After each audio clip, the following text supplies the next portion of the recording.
ئەمڕۆژ دەی 12 ڕۆژی جارنامەی مافی مرۆڤە.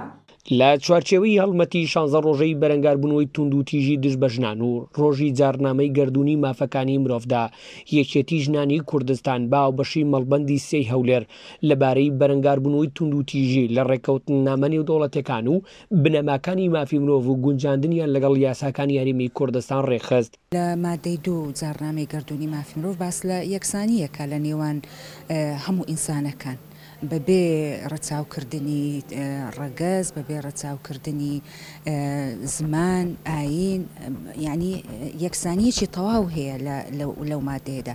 ڕاگەاندنیەک دەرکراوە جارنامەیەک دەرکراوە جارنامەی نەهێشتنی تونند و تیژی دژی ژنان بەڵام ئەو جارە ئێستاکە کار لەسەر ئەوە دەکرێتن بۆی ڕێکەوتنامەیەش تایبەت ڕێکەوتنامەکە هێزی یاسایی زۆر بەهێزتری دەبێتن.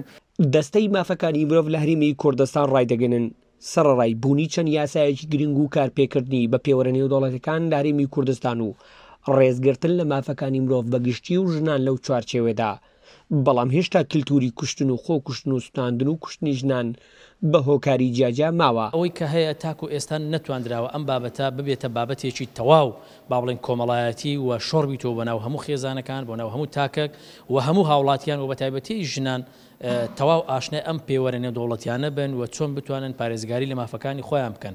لە سۆنگەی باوەڕبوون بە ماف و ئازادیەکانی ژنان و پارێزگاری مافەکانی ژنان و بەکردار یەکێتی نیشتیمانی کوردستان جیا لە پەیڕە و سیاسەتی خۆی تەئکیدی لەسەر بنەماکانی مافی مرۆڤ و مافەکانی ژنان کردوتەوە. هەریات کەریم گەلی کوردستان هەولێر.